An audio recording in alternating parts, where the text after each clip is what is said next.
Assalamualaikum warahmatullahi wabarakatuh.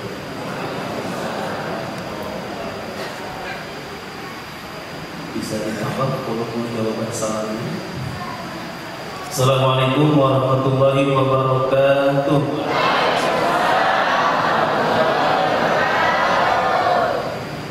Alhamdulillah. Alhamdulillahilladzi arsala rasulahu bil huda wa dinil haqq liyudhhirahu 'ala ad-dini kullihi wa kafaa billahi shahidan.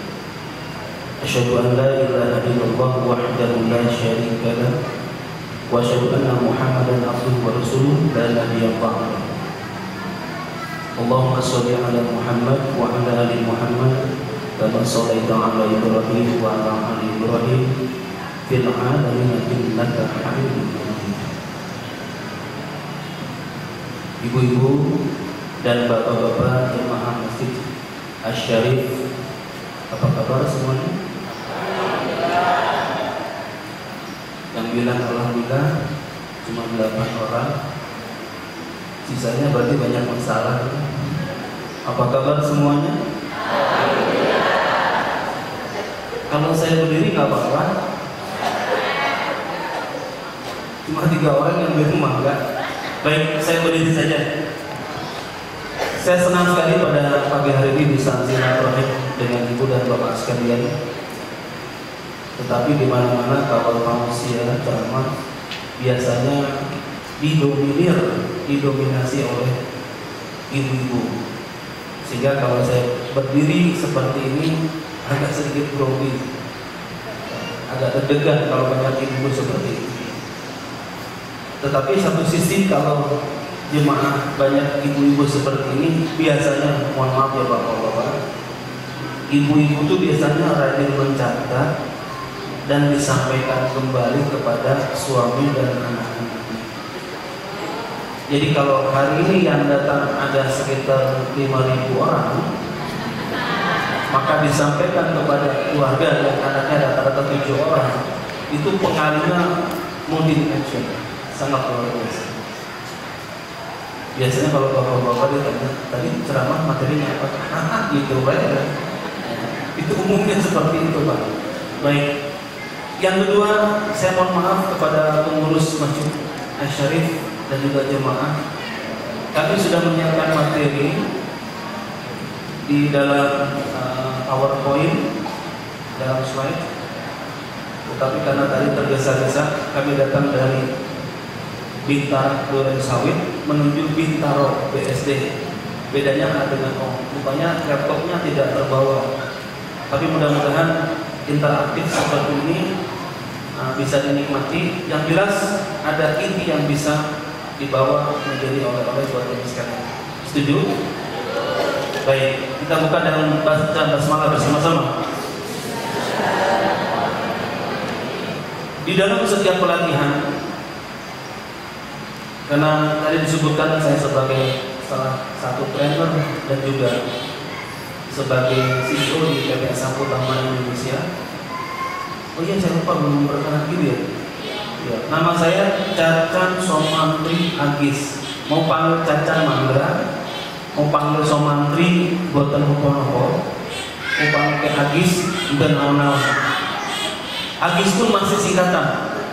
Agis itu kepanjangan Abdul Ghafur Ishaq Madna Al Haris.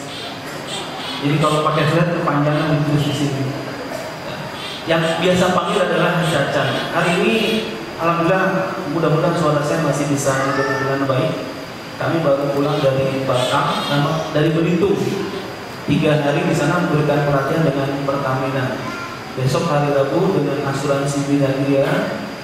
Kamis Jumatnya dengan RSUD Koja di Puncak, dan seterusnya sampai dengan bulan Oktober ada beberapa schedule. Jadi Bapak Ibu boleh panggil Cacan, boleh panggil Somantri, boleh panggil lagi, terserah. Baik. Setiap training ketika saya tanya kepada para peserta, siapa Anda? Itu jawabannya macam-macam dan itu sah-sah saja, nggak jadi masalah. Tetapi ketika ditanya potensi apa yang dimiliki oleh Anda semua, baru semuanya tengok kanan, tengok kiri.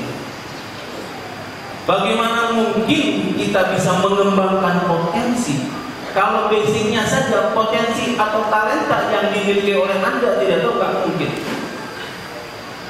Di satu sisi Rasulullah Muhammad SAW bersabda, "Man arafa nafsahu faqad arafa rabbahu." Barang siapa yang kenal kepada dirinya, maka dia akan kenal pada Tuhannya. Halo? Serius banget nih. Sampai bengong, tenang aja, santai aja. Jadi kita ini tidak tahu apa potensi saya. Apakah kita dominan di limbik kiri, dominan di limbik kanan, dominan di otak kiri, dominan di otak tengah, atau dominan di otak kanan? Itu yang Allah anugerahkan kepada kita. Kenapa demikian? Kalau potensi sudah dimiliki, lalu dikembangkan. Yang kedua adalah yang namanya ikhtiar. Sempurnakan ikhtiar kita. Potensi ikhtiar. Innallaha la yughayyiru ma biqaumin hatta yughayyiru ma bi anfusihim. Allah tidak akan merubah nasib seseorang kecuali orang itu mau berubah. Yang jadi dosen, yang jadi guru, yang jadi karyawan, yang jadi marketing, yang jadi sales, kalau dia tidak mengasah kejaginya, nggak mungkin sukses. Innallaha la yughayyiru ma biqaumin hatta yughayyiru ma bi anfusihim. Luar biasa, motivator, maha motivator Allah itu. Yang pertama apa tadi? Potensi. Yang kedua, ikhtiar. Yang ketiga, kalau potensi sudah dikembangkan, ikhtiar sudah disempurnakan, bagai sebuah puzzle. Satu yang hilang tidak mungkin ada sukses. Apa yang satu? Kerjasama. Saya ulangi lagi. Satu apa tadi Bu? Bapak? Potensi. Dua?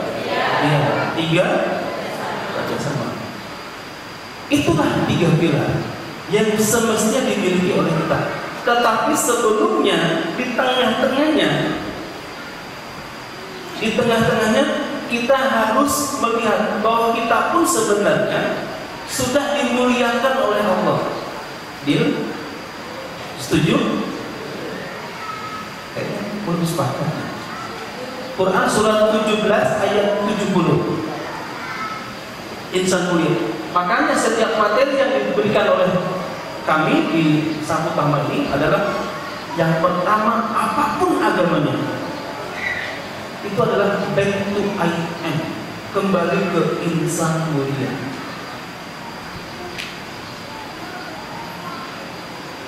Walaqad karramna bani Adam. Di situ ada walaqad. Walaqad itu sama dengan inna atau qasam. Qasam itu sumpah. Jadi Allah bersumpah bahwa sesungguhnya kami ini telah memuliakan anak cucu Adam. Jadi saya, bapak dan ibu semua itu sudah dimuliakan oleh Allah. Jangan sampai pada saat menghembuskan nafas terakhir kita dalam posisi hina di hadapan Allah. Jadi kita harus back to I am, kembali ke insan mulia. Nanti kalau sudah tahu tentang insan mulia, di backup dengan tiga pilar tadi, potensi, ikhtiar. Halo, ulangi lagi. Insan mulia kita kembali nih. Kita harus meraih kembali insan mulia. Back to I am, kembali ke insan mulia. Lalu di backup dengan tiga pilar. 1, 2, 3. Insya Allah apapun bisnis Anda, apapun pekerjaan Anda, kita semua akan lebih berkelas dan berkualitas. Kenapa? Karena kita semua bersandarkan kepada Allah. Timbul pertanyaan, dan hari insan mulia itu apa? Apa begitu? Nah sekarang kita akan jawab. Nah, sini tolong diingat ya, ini saya bawa anak saya juga biar dia ngerti juga bapaknya lagi ngasih tausiah hari ini. Insan mulia adalah makhluk atau manusia sempurna yang memiliki kecerdasan. Satu nih definisinya. Makhluk sempurna memiliki kecerdasan. Setuju? Kita sempurna nggak Pak? Bapak kita sempurna? Laqad khalaqal insana fi ahsani taqwim. Sungguh kata Allah, kami telah menciptakan manusia dengan sebaik-baik bentuk. Yang sebelah kanan itu ganteng, yang sebelah kiri cantik. Makhluk sempurna dan memiliki kecerdasan. Satu. Ini biar gampang menghafalnya. Yang kedua, sehingga memiliki daya nalar dan pikir. Di antara kita hebat nalarnya, hebat juga pikirnya.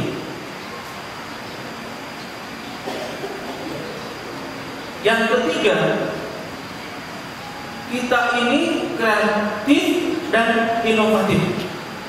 Jadi manusia sempurna memiliki kecerdasan sehingga berdaya nalar dan pikir, kreatif dan inovatif. Yang ketiga, bisa mengikuti ini? Yang ketiga apa? Kreatif dan inovatif. Yang keempat, empati dan bahagia berbagi. Udah tuh Pak. Di antara kita pasti ada dari yang empat tadi itu. Ada yang dominan yang dimiliki oleh kita. Empati dan bahagia berbagi.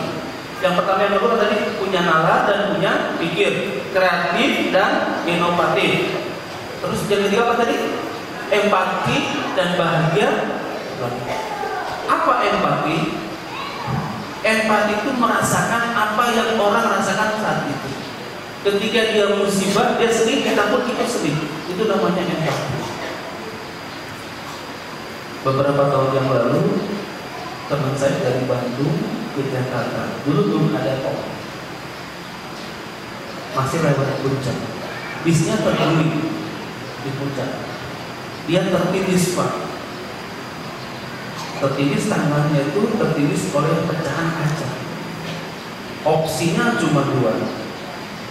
Cabut tangannya, risikonya daging terkelupas. Kalau dia bertahan, bis sudah terus miring, pasti tertindis dan bisa kemungkinan besar teman saya ini meninggal ini. Dia ambil opsi yang kedua, tarik, risikonya mana? Dagingnya terkelupas, dan memang dagingnya terkelupas semuanya. Dibawa ke rumah sakit Hasan Sadikin. Kebetulan saya sebagai juru bicaranya di depan wartawan dan teman-temannya hampir sebanyak ini. Saya sampaikan, katakan, kan masih tenang. Kalau beliau jadi imam suaranya enak. Kalau tulisan kaligrafinya itu paling bagus di kampus kita dan paling bagus, hebat banget. Hari ini kan nasi tangannya harus diamputasi. Allah, astagfirullahaladzim.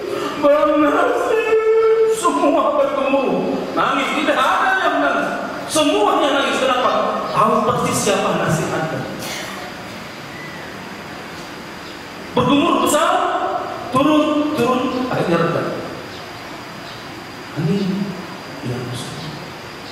Ada seorang laki-laki mahasiswa datang ke saya. Kang, boleh bertanya? Oh, silakan. Ada apa? Tadi Kang Nasri diamputasi ya Kang? Iya. Amputasi itu apa Kang? Kamu gak ngerti amputasi? Enggak Kang. Kenapa tadi nangis? Ya, biar teman-teman nangis, dia juga ikut aja nangis berjamaah. Yang seperti itu namanya empati. Empati dan bahagia berbagi. Ini kan yang dimiliki oleh kita. Bahagia berbagi. Ibu-ibu yang paling depan itu siapa namanya? Rita. Baik. Yakinkah Kalau Ibu Rita, jemaah kita, memberikan ke masjid sesuatu atau namanya uang, atau memberi ilmu seperti tafsir seperti ini, ilmu dan uang material yang diberikan akan kembali kepada kita. Yakin nggak? Yakin. Kembalinya bisa 10 kali lipat, bisa 25 kali lipat, bisa 40 kali lipat, dan bisa 700 kali lipat. Ini asal jadi begini. Ini gampangnya. Ini tebing. Ya, ini tebing. Kalau saya berteriak nama Ibu Rita, Rita, yang terjadi apa? Gemah. Gemahnya di mana? Masya Allah. Nama ibu akan diulangi sama. Rita, Rita, Rita, Rita, Rita, Rita. Betul? Ucapannya 1 kali, tapi balasannya berkali-kali dan tidak pernah berubah. Rita, hujan. Halo? Begitu enggak? Allah itu seperti itu. Memberikan kebaikan kepada Anda akan balik lagi pada Anda. Dari mana dalilnya? Lihat aja Quran surat 55 ayat 7, 50 Ar-Rahman ayat 60. Hal jazau ihsani nih di bawah. Ihsani bila ihsan lu sama-sama ihsan tapi lu di atas. Itu namanya domah marfu. Artinya apa? Barang siapa yang memberikan kebaikan, maka Allah akan berikan kebaikan. Umat Islam tidak cocok, tidak pantas cap jahe, pelit, merek GHC, buntut kasiran, Yahudi. Gak cocok. Kenapa? Karena pasti akan balik kepada kita. Setuju? Ini insan mulia. Manusia sempurna memiliki kecerdasan, energi, kecerdasan, memiliki daya sehingga memiliki daya nalar dan pikir, kreatif dan inovatif, empati dan bahagia berbagi. Ini pasti dimiliki oleh kita semua, atau salah satunya adalah milik kita. Tetapi yang kelima, energi dan prestatif. Bapak, Ibu, saya, anak Anda semuanya harus energi. Jangan loyo. Dan prestatif, harus punya prestasi. Anda jadi guru, usahakan jadi guru teladan. Anda jadi dosen, Anda dosen luar biasa. Saya sebagai trainer bisa menjadi trainer yang terbaik. Anda menjadi karyawan yang terbaik. Kenapa? Prestatif. Lihat Quran surat 22, Quran surat Al-Hajj ayat 77. Surat apa?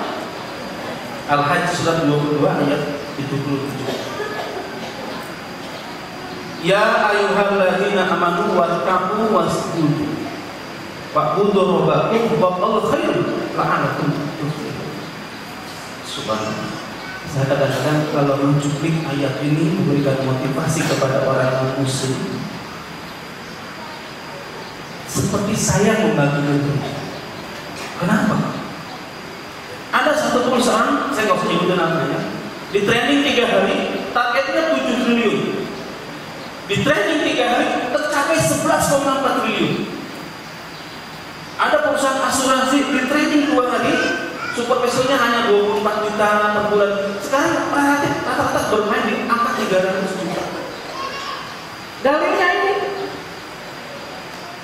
Ya ayyuhalladzina amanu arka'u wasjudu wa'budu rabbakum wallahu khair. Perhatikan, hai orang-orang beriman. Siapa yang beriman? Anda. Warka'u wasjudu artinya apa? Ruku dan sujud berarti salat. Insya Allah kita melakukan wa'budu rabbakum, sembahlah Tuhan. Itu pun kita lakukan. Bukan hanya sholat, suami istri yang karena Allah, mengurus anak karena Allah, bekerja karena Allah. Wa'budu rabbakum sebarang seluruh aktivitas kita diserahkan kepada Allah dan yakin kepada Allah. Tapi itu belum selesai berikan. Yang Allah minta kepada orang mukmin, wa'amul khair. Kalau kamu bekerja harus punya prestasi, tidak bisa tahu lagi. Kenapa? La'allakum tuflihun, supaya kamu menang, supaya kamu sukses, supaya kamu hebat.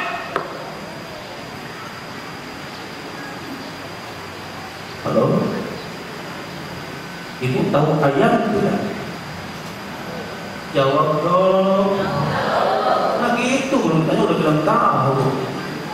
Bapak-bapak tahu ayam? Pak, tuh, kalau ayam tidak punya kandang, di mana dia bermukim? Sama. Saya kasih training di orang Jepang, jawabannya sama. Saya kasih training di perusahaan Amerika, jawabannya sama. Saya kasih training di perusahaan Swiss, jawabannya sama. Kalau ayam tidak punya kandang, dia tidur di pohon. Sama tuh. Pertanyaannya, ayam turun jam berapa mencari makan? Jam berapa? Subuh. Allahu Akbar, Allahu Akbar. Ayam turun. Kalau orang muslim ada azan tidak bangun, masih hebat ayam. Elek ayam. Ayam turun. Terus. Pertanyaan kedua. Jam berapa ayam naik pohon? Maghrib. Berarti ayam di Jepang, ayam di Swiss, ayam di Amerika semua sama dengan di kita. Ayam akan naik pohon kalau Allahu Akbar, Allahu Akbar. Naik. Azan maghrib bukan duhur. Azan maghrib naik lagi. Dan tidak pernah yang namanya ayam pulang naik ke pohon jam 10 atau jam 2 siang.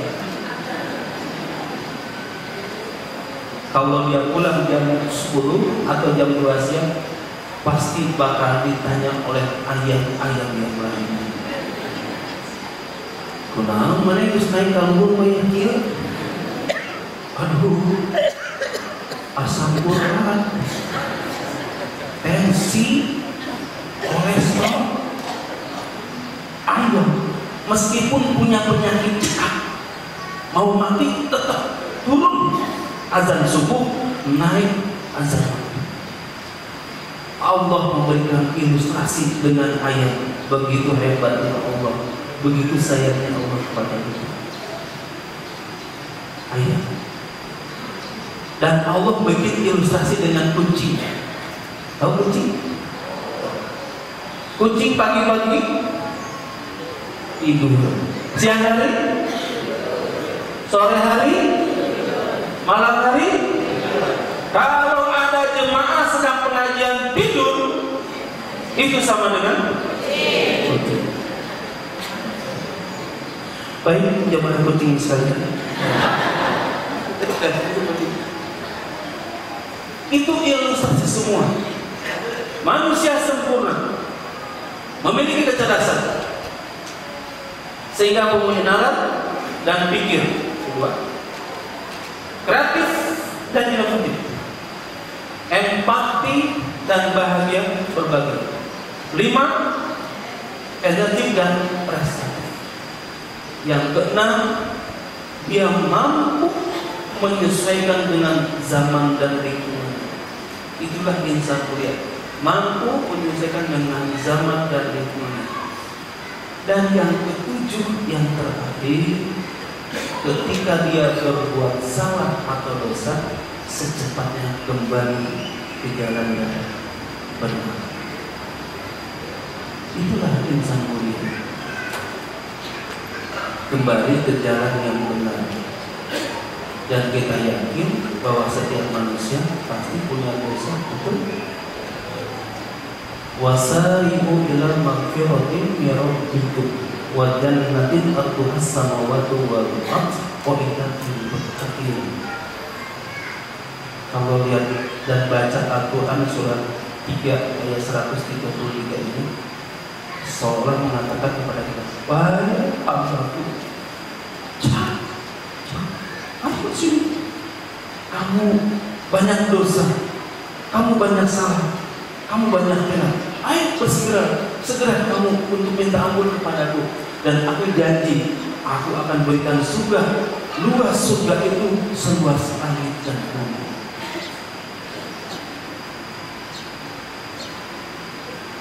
Kita pasti punya dosa kepada Allah atau dosa kepada sesama manusia. Tetapi ada suatu dosa yang tidak boleh kita sampaikan kalau Allah sudah melindungi kepada kita. Misalnya, orang yang sudah berbuat zina itu tidak boleh dipamerkan, disampaikan lagi kepada orang lain. Allah sudah tutup aib kita. Keep silent please. Meskipun itu dengan keluarga kita, jangan. Tutup saja, tak apa-apa. Ada cerita begini. Karena sudah tua, kakek-kakek dan nenek, ceritanya mau curhat. Kata kakek, ini kalian satu, tapi hayang ngomong satu, kesini nih, kakek ingin berbicara. Kesini, ayah ngomong, jangan biasa ngomong. Sok aku ngomong dengan kedua ini, gitu kira-kira. Ngerti nggak bahasa Sunda? Ngerti nggak Pak? Ada yang nggak ngerti? Ya salah sendiri kalau nggak ngerti ya. Akhirnya mereka duduk berdua. Kasih silahkan mau ngomong apa? Saya mau dengarkan baik-baik. Ini sudah 83 tahun lebih. Kata si kakek, dulu waktu saya masih kerja sering keluar kota, dinas dari kantor, biasanya kan tidur di hotel. Iya, terus kenapa? Memang ada masalah bu? Dengarkan dulu baik-baik, kamu jangan telat dulu, kata si kakek. Nah karena di hotel itu ada orang, saya itu kedinginan. Datanglah perempuan yang datang ke hotel. Terus ya kira-kira begitulah, karena di kamar berdua saya bermasalah, itu adalah dosa besar. Kurang ajar, kamu yang setia. Kata siapa? Kata siapa? Berapa kali kamu seperti itu? Ayo ngomong. Saya minta maaf, saya 6 kali melakukan seperti itu. Brengsek. Kata siapa? Kata siapa?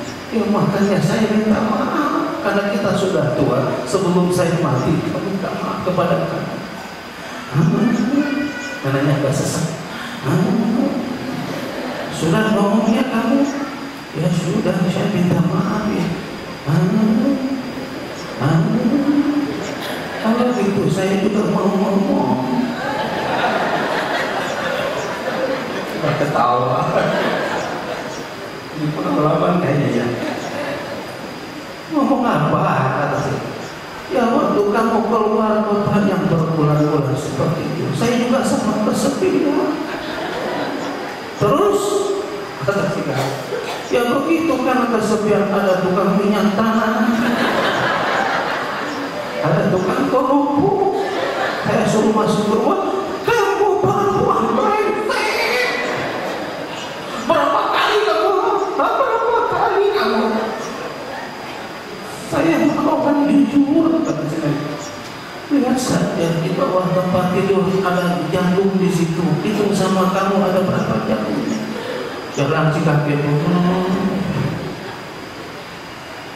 Alhamdulillah, kata si kakek. Jantungnya cuma 4 butir. Saya kan 6 kali melakukan cuma 4 kali. Tapi dia ada uang 20.000. Nenek kamu kalau punya 4 kali ya? Iya, tapi ini ada uang 20.000. Apaan ini? Ya karena jantungnya sudah banyak nenek kilo. Langsung pingsan.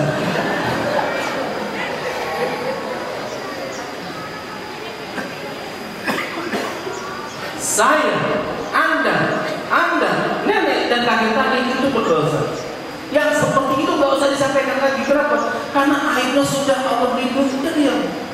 Tetapi secara pelan-pelan, bangun tengah malam sholat tahajud.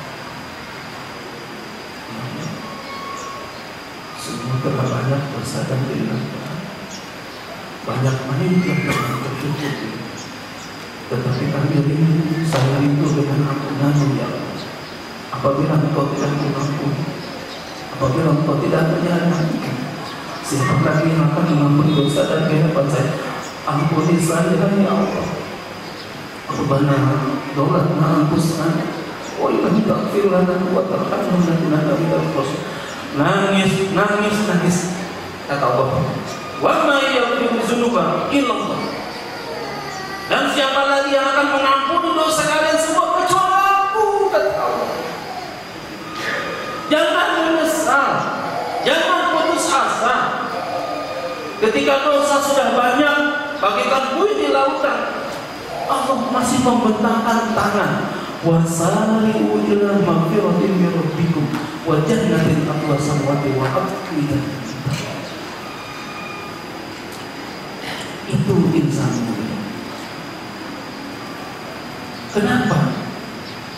Karena kita ini oleh Allah sudah dilakukan proses yang sangat panjang. Ini sampai jam berapa? Jam 9. 10 ya? Lama, tuh saya jelas tadi. Maka kalau bisa jahil sekarang lebih senang kan? Apa proses itu? Yang pertama, tolong dicatat. Kita semua pernah sama-sama berada di alam ruh. Lihat Quran surat 7 ayat 172. Ya, Quran surat 7 ayat 172. A'udzubillahi minasyaitonir rajim. Bismillahirrahmanirrahim. Wa in akhadha rabbuka min bani Adam min dhuhurihim dzurriyyatahum wa asyhadahum ala anfusihim alastu bi rabbikum qalu bala syahidna. Ketika saya, bapak, ibu, anak cucu kita, bahkan cucu dan anak kita yang belum lahir, ketika di alam ruh diambil kesaksian oleh Allah, dan Allah bertanya kepada kita dengan satu pertanyaan, alastu bi rabbikum, apakah kamu yakin bahwa Aku ini Tuhanmu? Alastu bi rabbikum. Kalau kata-kata itu diilustrasikan dan manusia ruhnya waktu itu bermiliar-miliar, banyak sekali. Yang umum saja cuma 3 juta, bikin geger dunia, Eropa dan Amerika. Bahkan pendeta ortodok di Rusia mengatakan, kalian tidak tahu, di ratusan ribu jemaahnya, kalian harus bisa bahwa umat Islam sekarang ini bangkit karena dengan akhlak. Dia punya akhlak yang sangat luar biasa. Ketika mereka dicaci maki semakin tumbuh, ketika diisukan, difitnah dengan teroris, malah masih banyak umat Islam di Amerika dan Eropa, termasuk di sini. Kata pendeta ortodok di Rusia, umat Islam sekarang di Rusia sudah 28 juta orang. Sedangkan orang Kristen turun sekarang menjadi 13 juta orang. Sisanya komunis. Pecahan dari Uni Soviet, ya, Kazakhstan dan sebagainya, itu semua muslim. Pikirkan semuanya. Mereka punya alat yang luar biasa. Ada supir taksi, nenek-nenek yang naik taksi, dia tidak bisa bayar uang, itu orang Kristen, tetapi dia mengatakan, saya tidak punya uang. Nek, kalau tidak punya uang, saya wajib menolong Anda. Turunnya pun di bapak, diantarkan ke rumahnya, dan dia tidak dimintakan bayaran. Demikian juga rumah sakit seperti itu. Allah, mereka sudah luar biasa.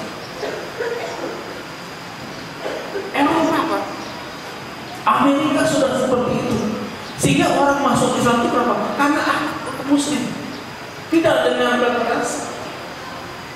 Dan saya terus terang aja, ketika saya khutbah Jumat atau berikan training, saya terus terang, saya bangga dengan akhlak. Nah, ada yang setuju kan? Makanya langsung gini semua. Kenapa saya setuju? Keberanian, gak mungkin orang berani kalau berangkat tidak jujur.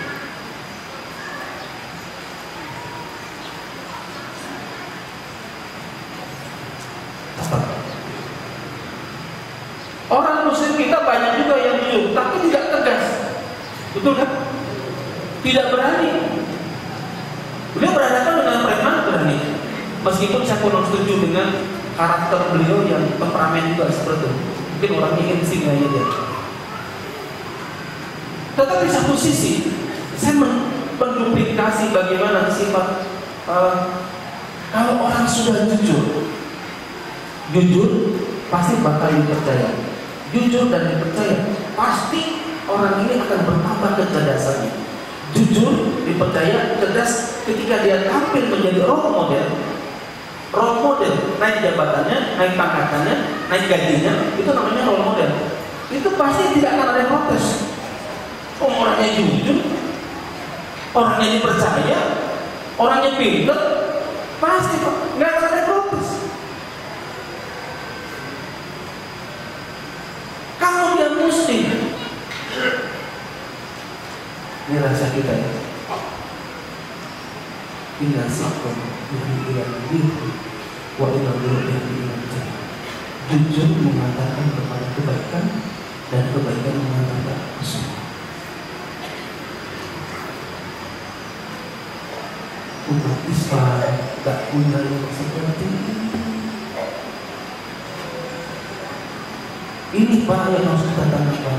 Kita rindu punya pemimpin yang jujur, dipercaya, berani, nggak pelita-pelita.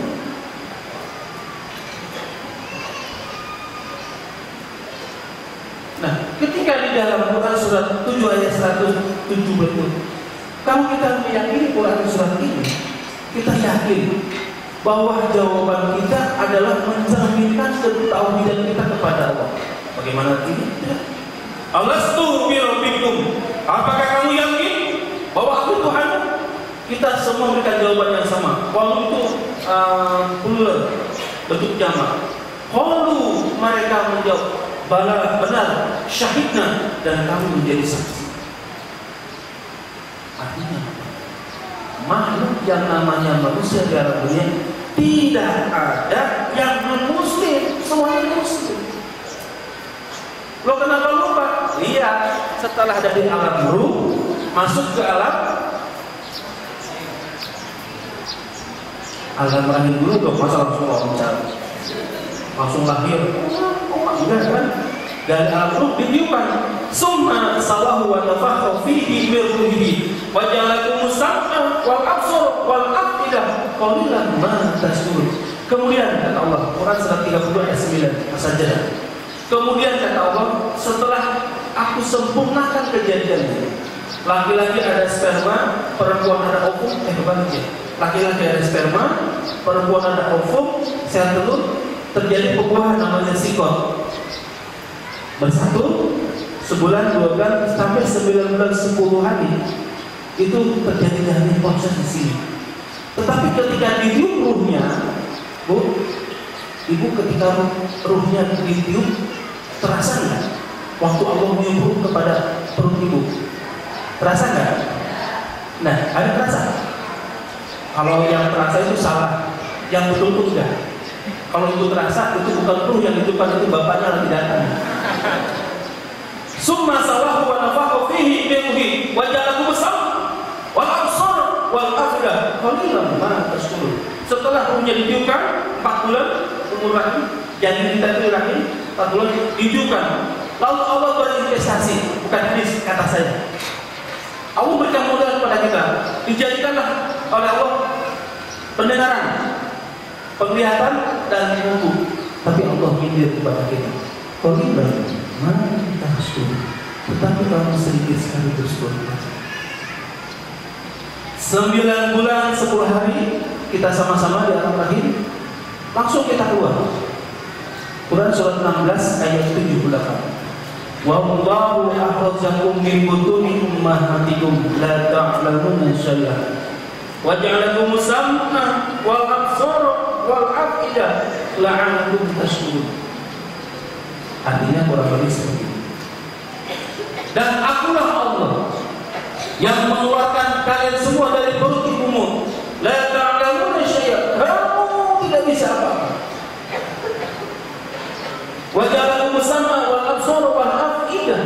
Lalu aku berikan modal yang 3 tadi itu disebut lagi oleh Allah: pendengaran, penglihatan, dan qalbu atau hati.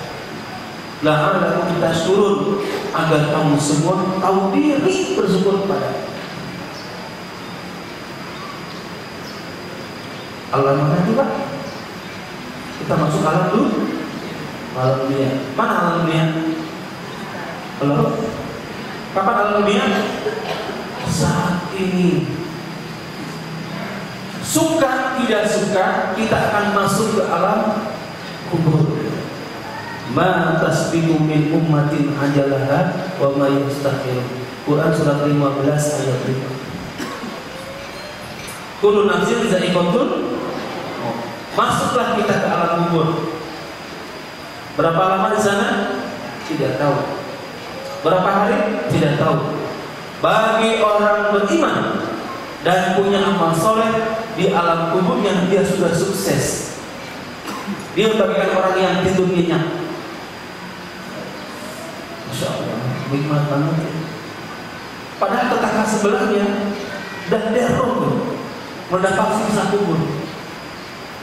Mudah-mudahan jemaah di sini termasuk yang diselamatkan dari siksa kubur, terutama yang ceramah pada siang hari ini. Pokoknya ikhlas.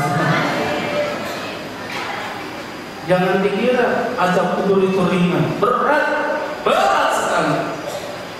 Nah, orang yang beriman, beramal soleh, iman yakin adanya Allah, komitmen konsisten kita adanya Allah dan tidak mencret-mencret, amal soleh, setiap aktivitas bangun tidur sampai tidur kembali itu semuanya niatkan karena Allah, itu namanya amal soleh yang baik-baik. Sehingga ketika masuk ke alam kubur, insya Allah kita akan sukses. Insya Allah kita tinggal nunggu begitu nanti kiamat, baru kita akan masuk ke alam berikutnya, namanya alam akhirat. Jadi ayat saya terakhir di alam bu, inna lillahi wa inna ilaihi raji'un. Lupa lagi ya. Pertama apa alam? Alam ruh. Bagus Pak. Yang kedua alam? Baik. 3 alam? 4 alam? Kelima alam? Jadi hari ini di mana kita? Terakhir di alam kubur. Masuk di akhirat. Di akhirat cuma ada 2. Di tempat yang paling mulia, menyenangkan, menggembirakan, ya, banyak fasilitas. Dan tempat yang kedua adalah tempat yang gerak, tidak nyaman, dan Allah menghinakan orang tersebut. Kalau begitu di akhirat nanti kita akan sukses di alam akhirat, masuk menjadi orang yang mulia, yang sangat menentukan pada alam itu. Kapan alam dunia? Saat ini. Kesimpulannya, kalau ditanya siapa Anda, berarti jawabannya seperti ini Pak. Saya apa? Setuju? Kan? Memiliki potensi untuk dikembangkan, setuju? Selalu menyempurnakan ikhtiar, membangun kerjasama, mewujudkan karakter insan mulia, bahagia dunia akhirat. Sekali lagi, kan harus dihafal kan? Siapa Anda? Saya hamba Allah. Coba sama-sama. Siapa Anda? Mudah-mudahan suara yang lantang itu akan dicatat oleh Allah menjadi suatu kebajikan. Siapa Anda? Pertama kan, memiliki potensi untuk dikembangkan. Yang kedua, memiliki potensi untuk dikembangkan. Ayo. Kata ingat, potensi, ikhtiar, kerjasama kan? Selalu menyempurnakan ikhtiar, membangun kerjasama, mewujudkan karakter insan mulia, bahagia dunia akhirat. Siapa Anda? Memiliki untuk dikembangkan, selalu menyempurnakan, membangun kerjasama, mewujudkan karakter insan mulia, bahagia, menyerah. Coba yang kencang. Siapa Anda?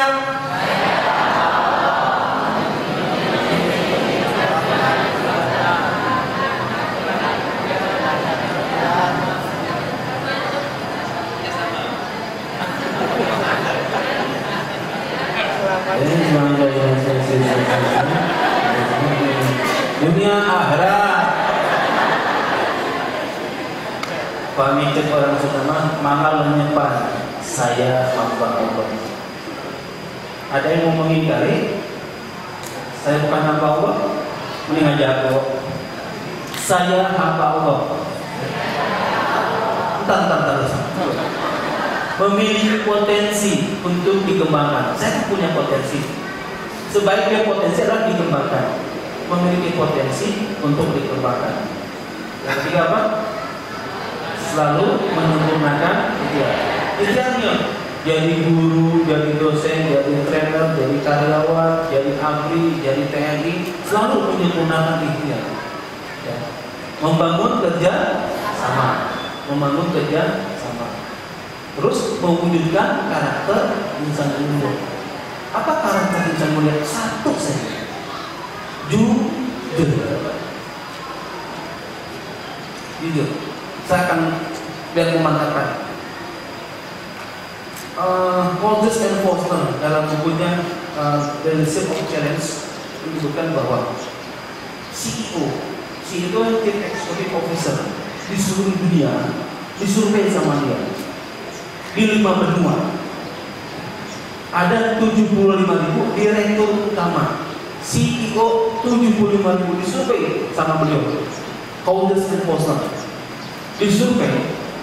Pertanyaannya adalah, apa yang menyebabkan Anda bisa sukses memimpin perusahaan dan mau diikuti oleh anak buahnya?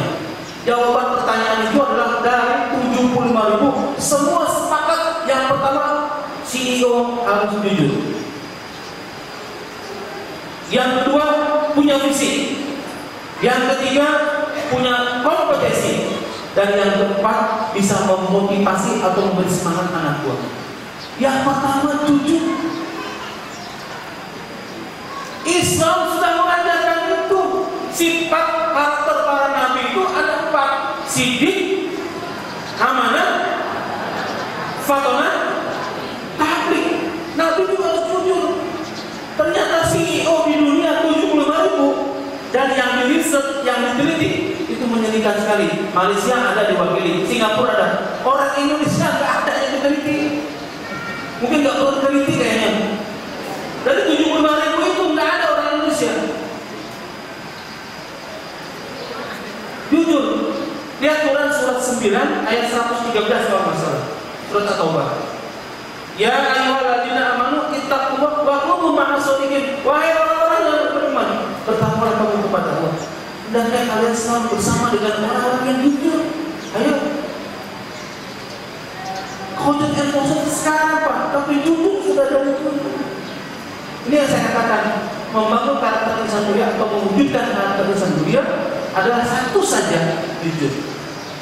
Mungkin Bapak Ibu masih ngomong begini, Pak, Bu, kalau jujur bagaimana rumah saya bisa nyicil, motor mobil bisa lunas, kalau Bapak yang jujur, dia harus korupsi. Saya berikan ilustrasi di sini Pak. Saya di sekolah tersebut, sama saya nyebutin nama sekolahnya, di Bekasi, itu lebih 11 kali saya ngasih training. Kenapa? Karena guru di sana ada, siswanya ada 6.000 di sana. 11 kali ngasih training. Ada yang sangat menarik ketika saya selesai berikan training adalah sosok satpam. Satpam ini kalau siapapun yang masuk senantiasa berikan salvo seperti tentara. Mulutnya keluar. Selamat pagi, selamat siang. Kalau tahu muslim, assalamualaikum. Assalamualaikum. Selamat sore. Kira-kira begitu bahasa. Asal yang begitu besar, nggak ada satupun yang hilang. Dan saya baru tahu dari manajer HRD-nya, saat pemilik gajinya hanya 1 juta kurang sebulan. Menjaga aset dia amanah. Ketika ada tamu dia profesional. Dan satu lagi Pak, ketika azan berkumandang dia berada di samping yang paling terdekat. Izinkan saya mengatakan beliau ini amanah, profesional dan taat kepada Allah Subhanahu wa taala. Sehingga hebat menurut saya turun dari mobil sore hari, saya sampai dia. Pak, siapa nama Bapak? Dia nyebutin namanya. Berapa usia Bapak sekarang? 58 tahun. Bapak masih fit, masih energik, masih sehat. Anaknya berapa Pak? Alhamdulillah Pak, anak saya Pak. Subhanallah. Boleh saya tanya Pak, anak pertama di mana sekolahnya? Alhamdulillah anak saya sudah sarjana dan sekarang kerja di Surabaya. Tidak ngerti dari mana uangnya. Wah, anak yang kedua di mana sekolah? Alhamdulillah sudah sarjana dan sekarang bekerja di Surabaya. Oh, pasti Bapak bilang istrinya pasti orang kaya. Enggak. Dia jualan nasi uduk. Rumahnya pun hampir hancur, hampir rubuh. Pak, anak yang ketiga itu anak sekolah. Alhamdulillah sudah sarjana dan sudah bekerja. Saya tidak bertanya anak yang keempat. Kenapa? Bagi saya sudah cukup. Dia trainer sebenarnya. Dia guru sebenarnya bagi saya pada saat itu. Saya tidak perlu bertanya anak yang keempat di mana sekolahnya. Justru saya bertanya, besok Bapak hari Sabtu ada Pak Menteri Kehutanan namanya Pak Zulkifli Hasan. Bapak bisa hadir besok? Saya lupa, orang bisa. Iya jenengan, ada Pak Menteri ke sekolah ini. Bapak bisa ngawal, Bapak bisa dekat dengan Pak Menteri. Nanti Bapak bisa foto bersama, Bapak bisa tunjukkan kepada anak. Kenapa Bapak nggak bisa? Itu persis. Semakin Bapak nggak bisa. Iya kenapa nggak bisa? Apa kata beliau? Setiap hari Sabtu saya sudah punya izin permanen. Izin permanen. Memang Bapak mau kemana setiap hari Sabtu? Malu beliau. Pak, saya kuliah. Umur 58 tahun masih semangat untuk mencari ilmu. Pak, semester berapa? Luar biasa sekali Bapak usia 58 tahun masih mau kuliah. Semester berapa Pak? Sama dengan anak saya yang keempat, semester 7. Allah.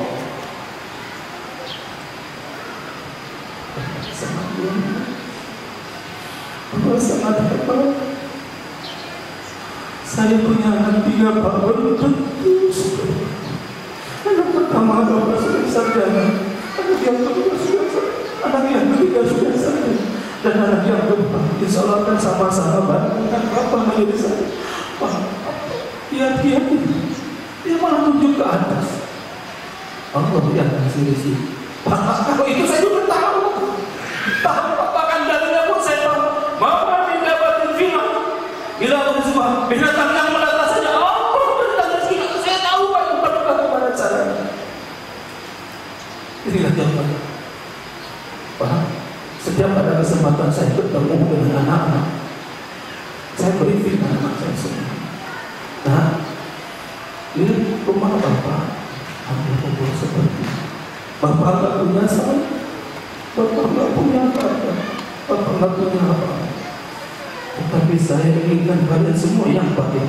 Kalian harus menjadi anak yang jujur dan mau bertanggung jawab. Akibatnya apa Pak? Saya bersyukur. Semenjak SD, SMP, SMA sampai kuliah, keempat anak itu semuanya dapat beasiswa. Dapat beasiswa semuanya. Dan saya dari mana punya uang untuk kuliah? Dari mana uangnya? Gaji cuma 1 juta nggak mungkin Pak. Tapi karena saya tuntut, saya amanah dan saya profesional sini, saya diberi kesempatan untuk kuliah oleh sekolah ini. 3 bulan yang lalu, ayahnya datang ke rumah dan sekarang pas aku sudah jadi sarjana ekonomi sama seperti saya sarjana ekonomi. Jujur, jangan takut. Allah tidak akan mungkin menyia-nyiakan kepada orang yang jujur. Gak mungkin. Pasti Allah akan berikan fasilitasnya. Tapi orang yang tidak jujur, Tahun 2011 dia gajinya aja per bulan 113 juta per bulan. Komplainnya. Yang bisa nyebutin Pak, orang ini untuk air. Dia nggak cukup dengan gaji dan korupsi. Allah yang nanti menggunakan sekarang aja sudah hina di hadapan Allah Subhanahu wa Ta'ala dan di depan masyarakat. Untung masih hidup, masih bisa memperbaiki diri, bisa memperbaiki orang tersebut. Kapan saja bisa seperti itu. Kenapa itu?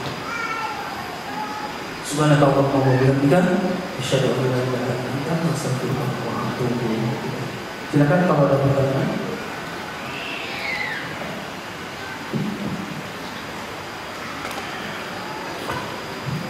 Terima kasih kepada saudara yang telah menyampaikan tausiahnya. Silakan bagi jemaah yang ingin pertanyaan, kami silakan. Dari bapak-bapak mungkin satu penanya, ibu ada yang ingin bertanya.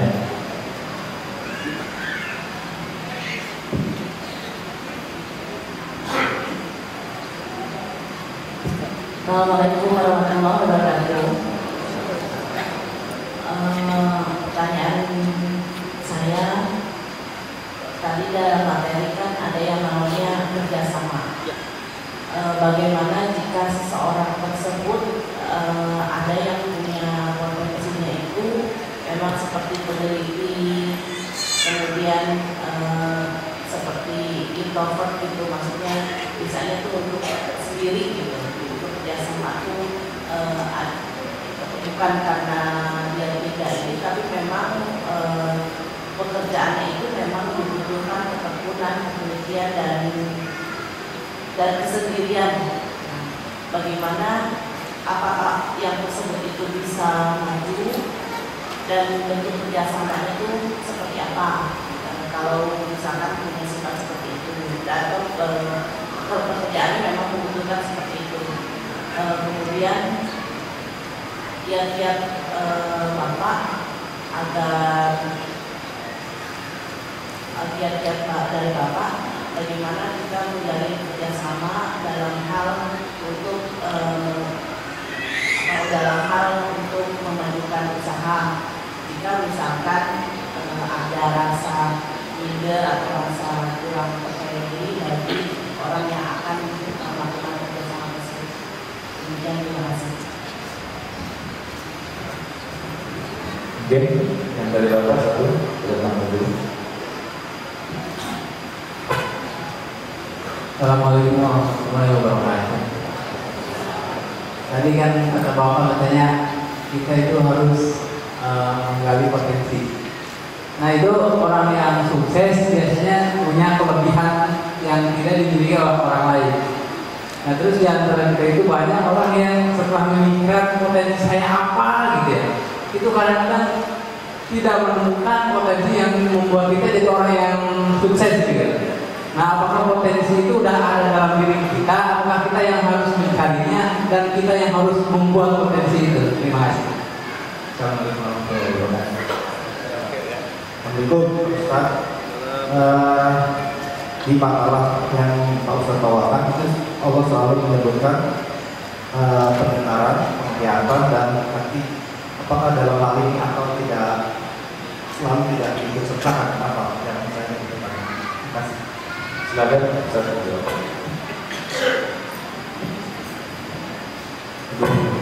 Ini pertanyaannya kok berat-berat banget ya.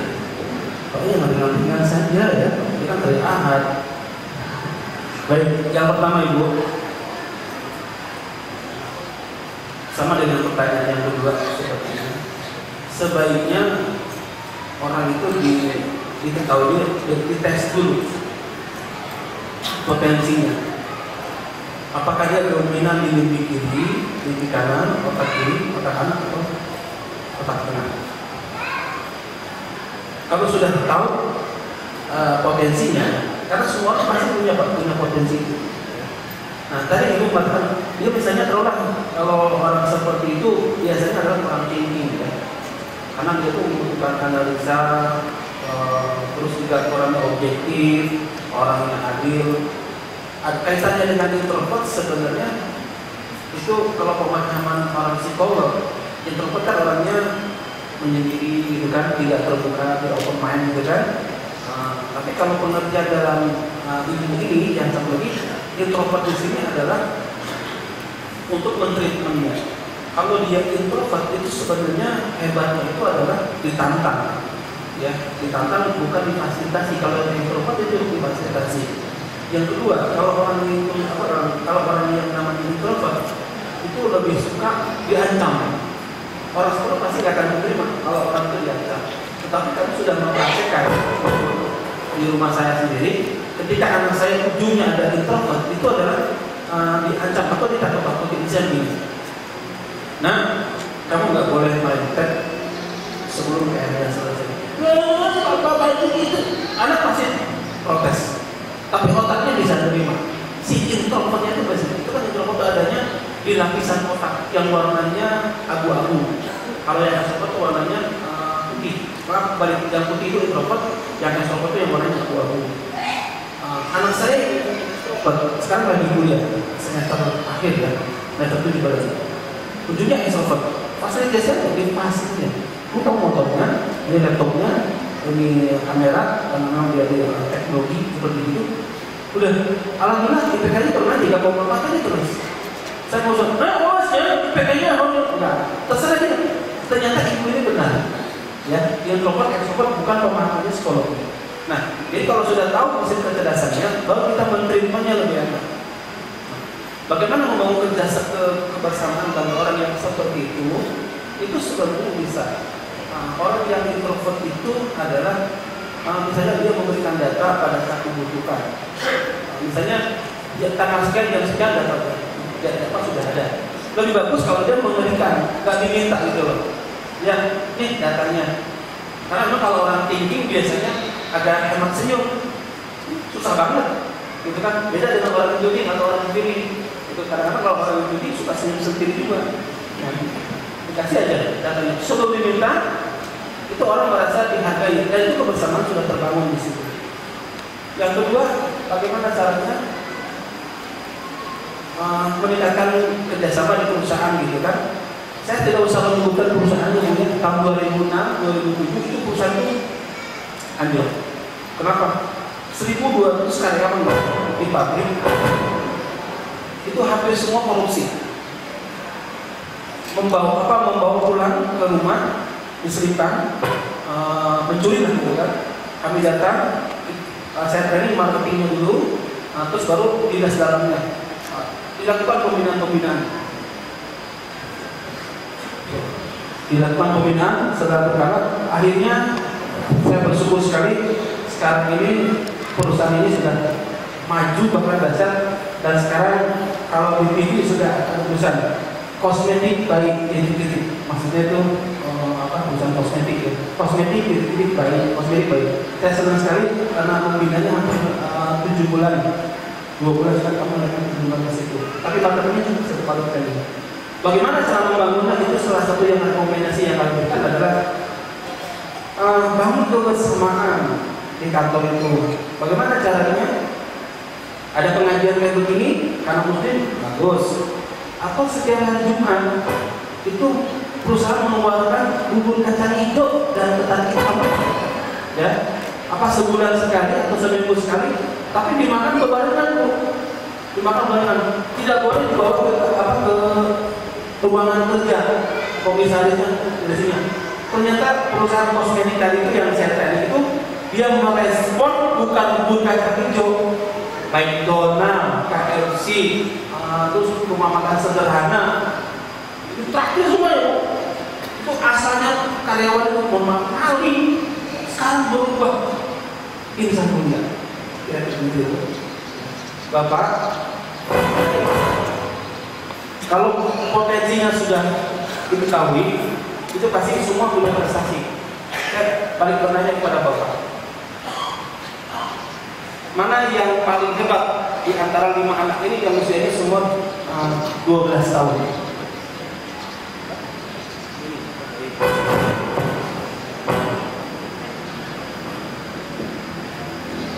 Lima orang anak usianya 12 tahun.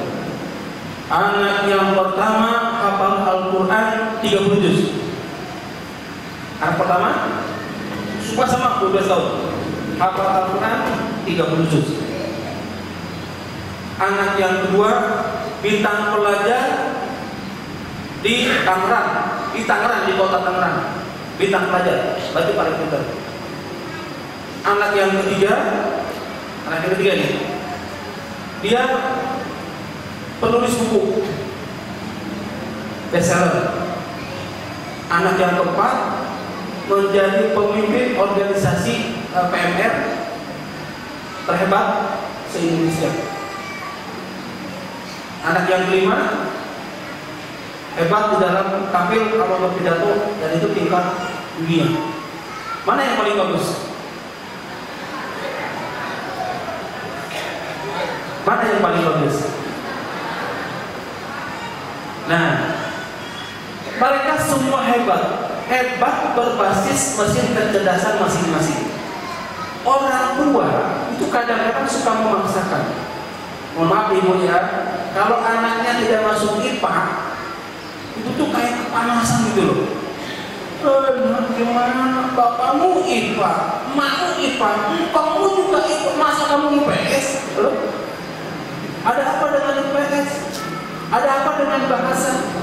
Bahkan kalau mereka itu tidak bisa masuk kuliah karena biaya dan sebagainya, anak kita jago main futsal, jago sepak bola, dan itu potensinya di situ. Udah cari aja pelatih, anak itu pasti bakal menghasilkan sesuatu yang bermanfaat. Itu potensi Pak. Bagaimana caranya? Dites Pak. Ada alatnya Pak. Ada alatnya dites, dan insya Allah mentreatment istilahnya. Jadi mengarahkannya itu lebih gampang, lebih mudah karena sudah tahu mesin kecerdasan. Belum ya? Jadi Bapak Ibu punya potensi Pak.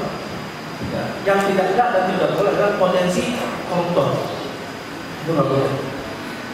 Pertanyaan yang terakhir, di mana letak akal? Itu Pak ya. Kan ada wajalakum sama wal absar wal afida. Di mana letak akal? Padahal akal itu yang membedakan manusia dengan makhluk yang lainnya. Ada rasa, ada pikir. Rasa dan pikir lain, rasa dan pikir. Karena manusia punya rasa, punya pikir, maka manusia punya akal. Itu loh Pak. Karena punya rasa dan punya pikir, maka manusia punya akal. Binatang itu punya rasa. Mau disembelih sakit, disakiti pun sakit, ya, itu punya rasa. Tapi dia tidak punya pikir. Ada kucing datang ke rumah, mobil sudah dibersihkan, motor sudah dibersihkan, tiba-tiba datang langsung pergi, dengan hasil pipis, kurang asem. Kucing kan jalannya terus cuek, meskipun bapak pakai tulisan dilarang dikencingi gitu kan, ditempel dengan motor, kucing datang, itu kan dia selesai. Kenapa? Karena dia nggak punya pikir. Karena dia nggak punya akal, nggak punya pikir, karena dia nggak punya rasa dan pikir, maka binatang itu nggak punya akal. Ada sebagian yang menyebutkan bahwa kolbu itu adalah bagian dari akal. Ya, tapi semua mereferensi ke sana, termasuk Imam Ghazali. Jadi kolbu itu adalah identik dengan akal manusia yang tidak dimiliki oleh binatang. Binatang punya hati, tapi tidak punya kolbu. Ya. Manusia punya ruh, sama seperti lain. Itulah yang membedakan antara manusia dengan binatang. Jadi kesimpulannya, kolbu itulah yang sebagian ulama menyebutkan bagian daripada akal. Perasaan dan pikiran manusia, karena punya rasa dan punya pikir, manusia punya akal. Di mana letaknya akal? Itu yang masih debatable. Di mana letaknya akal? Itu yang masih debatable. Tapi yang jelas, karena kita punya rasa, punya pikir, maka kita punya akal. Tajamnya perasaan dan pemikiran seorang itu akan menentukan kualitas akal manusia tersebut. Mohon maaf kalau kurang lebih. Baik, Bapak Ibu.